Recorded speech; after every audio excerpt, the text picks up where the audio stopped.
समझिए। चलिए यहाँ पे जो है ये है आपका गति का क्या तृतीय समीकरण बोलते हैं इसको, तृतीय समीकरण।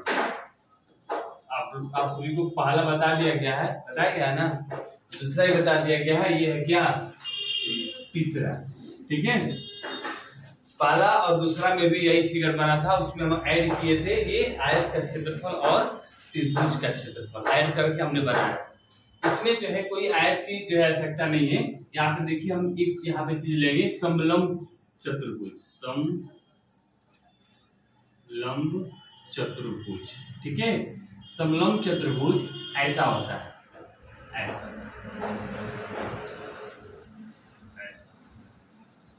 ठीक। समलंब चतुर्भुज में होता है कि उसकी कोई भी दो भुजा एक दूसरे की समानांतर होती है। क्या होती है? समानांतर होती है। जैसे देखिए जो भुजा है ना इसकी, ये भुजा और ये भुजा एक दूसरे की समानांतर, समानांतर बोले तो पैरेलल है, इंग्लिश में पैरेलल बोलते हैं। जैसे आप देखे होंगे ट्रेन की पटरी जैसे जहां जहां जैसे भी घुमाइएगा घूमेगा, लेकिन एक दूसरे से वो कहीं मतलब उसके बीच की जो दूरी होगा, डिस्टेंस, वो कहीं भी कम ज्यादा नहीं होता, इक्वल होता है ना। और इसमें एक और खासियत है कि ये जो दो दिशा है, ये जो दोनों साइड है इसका जो भुजाएं हैं, ये इसको कितना भी बढ़ा लीजिएगा, आगे कर लीजिएगा या पीछे कर लीजिएगा, ये कभी भी एक दूसरे को काटती नहीं है। क्या नहीं करती है? काटती नहीं है।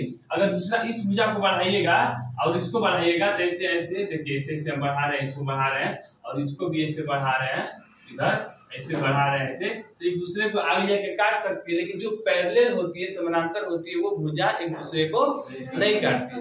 तो आप मैथ नहीं पढ़ा रहे, अब आइए इसमें तो उतना गहराई में नहीं जाएंगे, ठीक ना। ये आपका हो गया।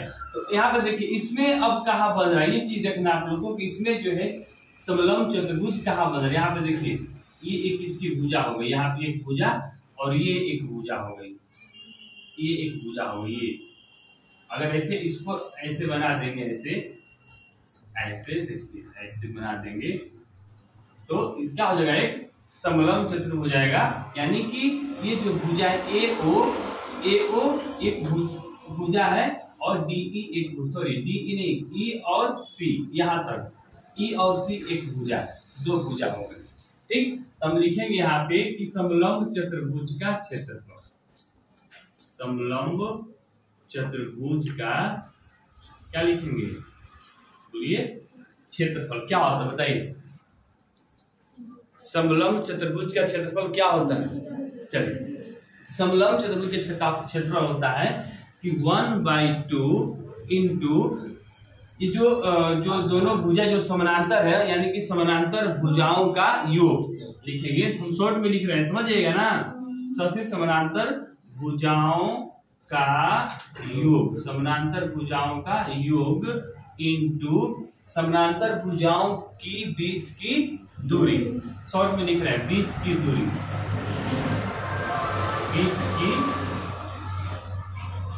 बीच की दूरी यानी कि ये जो भुजा है हमारा AO और CE, इस दोनों जो भुजा है, इस दोनों भुजा को हम योग कर देंगे, यानी कि जोड़ देंगे, जोड़ दिए और गुना कर देंगे।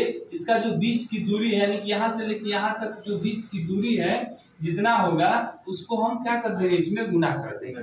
बस सिंपल है। इसके बाद आप तो खुद कर लेंगे, अगर नहीं करेंगे तो समलंब चतुर्भुज के क्षेत्रफल यानी कि हम लिख सकते हैं S बराबर 1/2 इंटू समलंब यानी समानांतर भुजाओं का योग।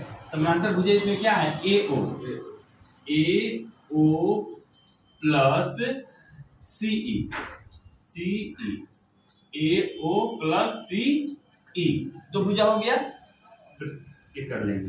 अब देखिए इंटू बीच की दूरी देखिए यहाँ से ये एक भुजा है और ये एक भुजा है, इसकी बीच की दूरी यहाँ से लेके यहाँ तक है, जिसको हम लोग क्या बोलते हैं, टाइम यानी T बोलते हैं। तो क्या हम लिख सकते हैं कि बीच की दूरी T है, या T नहीं लिख सकते, पहले लिखिए OE। ठीक, चलिए अब देखिए S बराबर 1/2 into AO plus CE, AO plus CE, ठीक है ना। इसको थोड़ा बंद कर दो, AO plus CE into OE। अब देखिए AO जो है, AO यहां से लेके AO, AO को इसको बंद कर दीजिए 2 मिनट के लिए। अरे इसको नहीं, लाइट को नहीं, फैन को बंद करो। देखिए AO की जगह यहाँ पे हम AO की जगह हम U लिख सकते हैं कि नहीं लिख सकते हैं, बताइए। AO का मान U है ना, यहाँ पे U लिख दिए, U प्लस CE। देखिए CE यहाँ से लेके यहाँ तक CE, तो CE की जगह पे हम OB लिख सकते हैं। ये जितना है ये भी उतना है ना, तो OB लिख दिए हम यहाँ पे, OB लिख दिए, OB, ठीक, इनटू OE, OE मींस यानी OE के जगह पे हम T लिख सकते हैं, ठीक। अब देखिए S बराबर ये जो आपका हो जाएगा half into U plus OB, U OB means OB यानी कि OB की जगह पे हम क्या लिख सकते हैं, V लिख सकते हैं ना, V हमने लिख दिया। यहाँ पे आपका हो गया इंटू T। अब देखिए T है, ठीक है, T। अब बताइए, पीछे हम बताए थे कि T बराबर फॉर्मूला होता है V minus U by A। हमने जब समीकरण 1 बताया था तो उस समय भी हम बोले थे कि ये जो है U आपको 2 में आएगा। देखिए 2 में भी आया और 3 में भी आया। T बराबर V minus U by A। हम यहाँ पे आराम से लिख सकते हैं कि V minus U by A। बोलो लिख सकते हैं कि नहीं लिख सकते हैं, लिख सकते हैं ना।